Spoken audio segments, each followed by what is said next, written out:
O Senhor esteja convosco.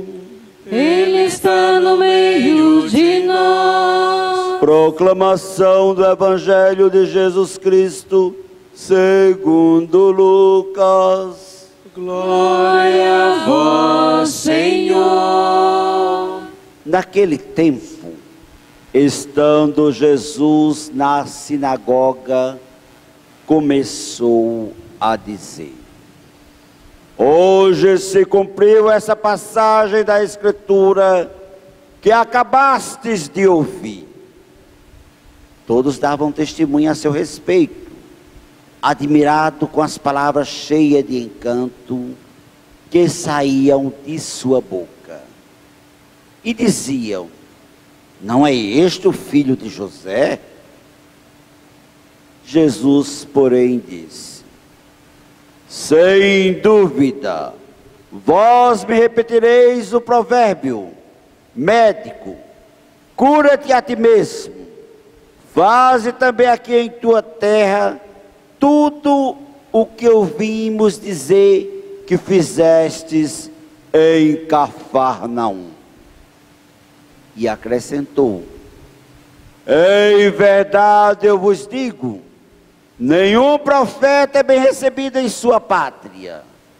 De fato, eu vos digo, no tempo do profeta Elias, quando não choveu durante 3 anos e 6 meses, e houve uma grande fome em toda a região, havia muitas viúvas em Israel. No entanto, a nenhuma delas foi enviado Elias, senão a uma viúva que vivia em Serepta, na Sidônia. E no tempo do profeta Eliseu, havia muitos leprosos em Israel, contudo, nenhum deles foi curado, mas sim Naamã o sírio. Quando ouviram essas palavras de Jesus, todos na sinagoga ficaram furiosos. Levantaram-se e o expulsaram da cidade. Levaram-no até um alto monte, sobre o qual a cidade estava construída, com a intenção de lançá-lo no precipício. Jesus, porém, passando pelo meio deles, continuou o seu caminho. Palavra da salvação. Glória a vós, Senhor. Aleluia, aleluia, aleluia, aleluia, aleluia, aleluia, aleluia, aleluia. Que as palavras do Santo Evangelho perdoem os nossos pecados. Queridos irmãos, queridas irmãs, nesse tempo comum, acompanhamos Jesus através da sua vida pública. A semana passada, falávamos da importância da palavra de Deus na nossa vida. Hoje, a liturgia nos fala de 2 grandes profetas, da sua dimensão profética: Jesus e o próprio Jeremias. E todos nós, pelo batismo, somos chamados a ser profetas. Quando somos ungidos com o óleo do crisma no dia do batismo, o presidente diz: te consagre com o serviço de Cristo, sacerdote, profeta e rei. Mas é difícil exercermos a nossa dimensão profética, porque somos pessoas medrosas, temos medo de sair feio na foto, muitas vezes não temos coragem de falar a verdade, sabendo que a coisa está desandando, que está errado, mas não temos coragem de chegar e diante dos nossos irmãos e falar a verdade. Pecamos muitas vezes por omissão.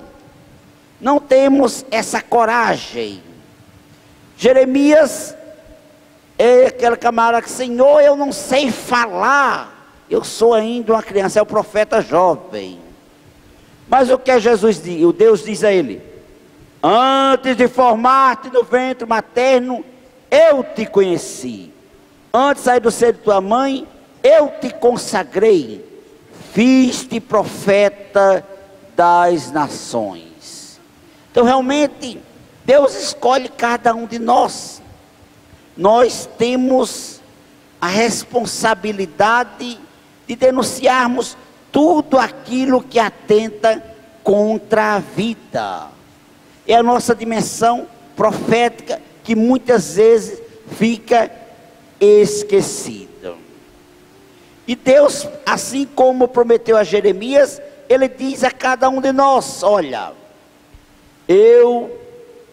com efeito eu te transformarei em uma cidade fortificada, numa coluna de ferro, num muro de bronze, contra todo o mundo, frente aos reis de Judá e seus príncipes, aos sacerdotes e ao povo da terra. Eles farão guerra contra ti, mas não prevalecerão, porque eu estou contigo para defender-te.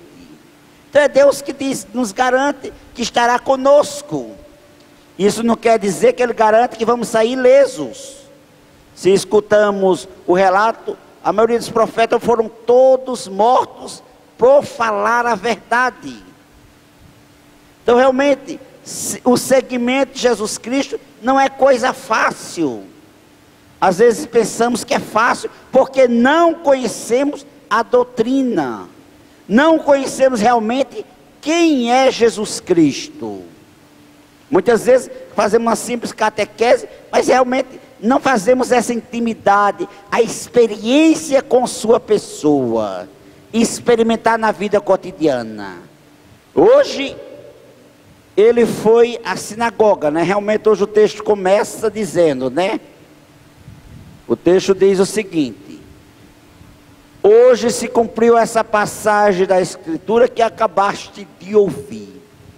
Que passagem é essa afinal, não é verdade? Quem não vai à missa ao domingo, perde o fio da meada. O texto foi dito a semana passada. O evangelho de hoje é continuação, por isso que realmente a nossa vida de católico tem que ser uma vida ativa, efetiva, participante e consciente, como os documentos do concílio nos pedem. Então ele diz, o texto hoje se cumpriu, mas que palavra foi essa afinal? Ele, como um bom judeu, ele foi à sinagoga fazer sua oração. E deram a ele o livro do profeta Isaías, e ele leu o texto: o Espírito do Senhor está sobre mim, porque Ele me consagrou com a unção, para anunciar a boa nova aos pobres. Enviou-me para proclamar a libertação dos cativos, e ao cego a recuperação da vista, para libertar os oprimidos, e para proclamar o ano da graça do Senhor. Então esse texto que ele leu, era justamente o texto que falava do Messias. Quando o povo olharam para ele: quem és tu? Não é tu, filho de José? Então falaram com desprezo. É interessante. E a gente tem que ter muito cuidado na nossa vida. Muitas vezes a gente é preconceituoso e age com desprezo por aquela pessoa que não tem título. Jesus cresceu com ele, não participou de nenhuma escola rabínica, como era costume da época. Você ia ser acompanhado por um rabino, até quando tivesse instruído, o rabino dizia: você está pronto. Então ele montava uma nova escola. E Jesus foi conhecido, aquele camarada que trabalhava todo dia na carpintaria lá, então era conhecido. Como é que ele pode falar tais coisas? Aí Jesus, eu gosto do Filho de Deus, que ele provoca, e ele dá aquela apunhalada que vai no fundo da alma. E ele provoca assim aquele povo. E diz: ó, com certeza vão repetir: mede, cura-te a ti mesmo. Nenhum profeta é bem-vindo em sua pátria. Isso é verdade. Quando a gente acompanha os testemunhos vocacionais, a gente observa qual difícil é você anunciar na sua comunidade. São poucos os que conseguem desenvolver sua atividade pastoral, porque o preconceito é grande. E muitas vezes nós também somos preconceituosos. E observando o povo queria um Messias triunfante. E Jesus lembra a ele: olha, vocês lembram no tempo do profeta Elias? Tinha muitas viúvas em Israel, mas quem teve a honra de acolher o profeta foi uma estrangeira, uma viúva em Serepta, na Sidônia. E no tempo de Eliseu, tinha muitos leprosos em Israel, mas quem foi curado por Eliseu? O sírio. E quando Jesus conta isso, eles ficam revoltados, porque eles queriam um Messias, um mágico, que fosse resolver os problemas. E aí cabe a reflexão para a nossa vida. Muitas vezes temos a imagem de Deus como um Deus mágico, como um Deus milagroso, que a gente até quer trocar favores com Ele. Olha, eu faço uma promessa, eu subo de joelho, eu rezo tanto Pai Nosso, rezo tanto texto, mas você vai ter que me dar aquilo. Temos que ter esse cuidado. Se a gente observa Deus, Ele nos dá a liberdade de sermos seus filhos. Se quisermos segui-lo, tudo bem, Ele acolhe. Mas também, se nós o rejeitarmos da nossa vida, Ele também acolhe do mesmo jeito que Ele nos dá a liberdade. Se a gente observar Deus em nós, continua sendo Deus. Mas a gente sem Deus, nos tornamos verdadeiros animais. Seres irracionais que não sabemos viver a justiça, o amor, a fidelidade um ao outro. E hoje, Paulo nos fala muito interessante sobre o amor. Esse texto, essa canção do amor é linda. Realmente ele diz que tudo passa, mas se não tiver o amor, não seremos nada.